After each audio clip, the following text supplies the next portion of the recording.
So pornography became very prevalent when smartphones went in everybody's hands because now you didn't have Bethel watching you. Everybody, and I mean everybody, was watching it in some way, shape, or form, and it it was outrageous. I believe the statistic was at one point, so one brother a week would be getting sent home from Bethel for watching it. So that was one thing. But it took a while for you to get sent home from Bethel, especially if you were a good worker. Again, they bend a lot of things for good workers. They need you. So what? mm, So what could happen is when that happens, when anything happens at Bethel, there's a process for dealing with it. Um, the congregation elders in which you are assigned do not deal with you in your quote unquote sin. The What you have in your department is a group of elders that take care of any matters pertaining to sin first with any Bethelite in their department. You'll get two elders, structured like the congregation. You'll get two elders from that elder group who are Bethelites. They'll sit down, talk to you, see what the situation was. They'll determine whether or not they need to make it judicial. Then they'll also determine, or actually, they will then discuss it, or they will send that information to the branch committee. The branch committee has to know. The branch committee will decide on whether or not you get to continue your Bethel service and any other punishment that they may have for you. Now, punishment at Bethel is very interesting. You could be punished at Bethel for not doing something judicial or not doing something even unclean, but let's just say you got in an argument with your overseer and you didn't like the way something was done and it continues to be a problem. You've been given warnings and they don't want to send you home because you're a good enough worker. So what they decide to do is say, okay, because you continue to be a problem, what we're going to do, and this is in writing in the dwelling manual, we will send you to a less desirable department for a while for you to learn your lesson. And then we'll see how you act when you get back to your regular assignment. And hopefully you'll appreciate your assignment better. That's one form of punishment. Another form of punishment, of course, then becomes more um, congregational. What can happen is you can be removed as a servant or an elder because of doing something that they deem maybe a little heavily unclean. And so your elders and your department will determine that. And if the branch committee says, okay, you can stay at Bethel, but you can't be a ministerial servant anymore, then Bethel will inform the congregation that you're assigned that you will no longer be serving as a ministerial servant. No further information will be given to that congregation. Same with being an elder. You could be removed as an elder and still continue to serve at Bethel. Um, and again, it's all about who knows what and what actually was done. And so we're talking about anything from pornography to touching someone to drinking too much and drinking. That's a whole other thing. Now, of course, in that you get to higher levels of punishment where people are doing some serious stuff. Um, my first month of being at Bethel,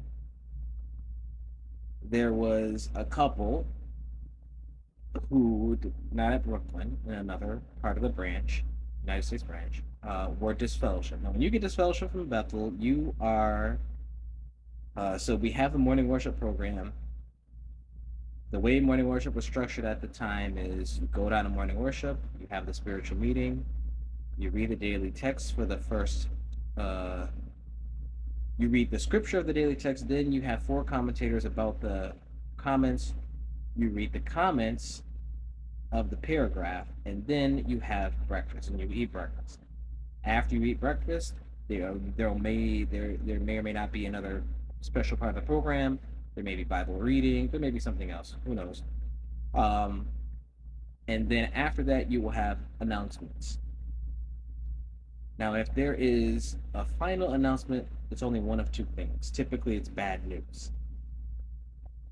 Someone has died, or someone has been disfellowshipped or removed, or is no longer one of Jehovah's Witnesses.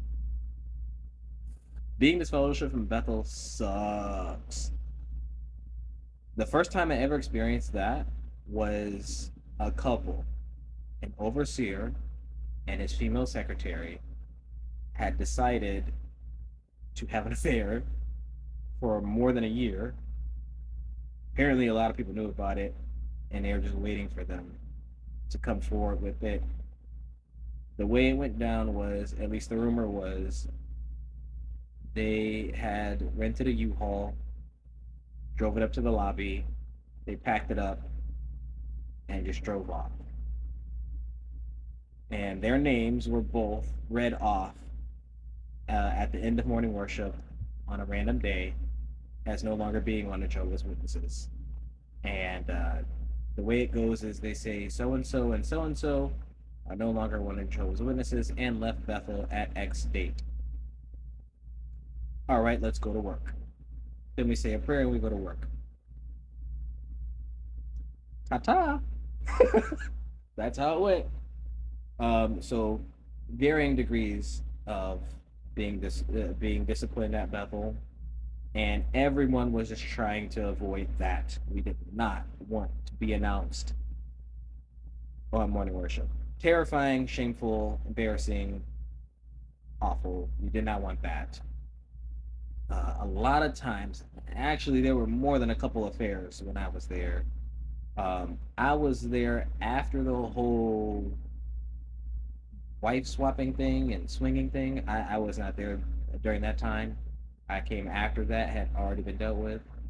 But yeah, there were, I would say, a good amount of people who were being read off at morning worship. And that's really public shaming to the max. That's that. Yeah, that's not cool. Not cool at all. Um, just imagine that level of shame. You don't really bounce back for that mentally if you lose everything after that. And unfortunately, it did result in some people taking their own lives after leaving Bethel. And we did hear of these things, um, unfortunately. And it's not a light matter to say that the shunning does this to people.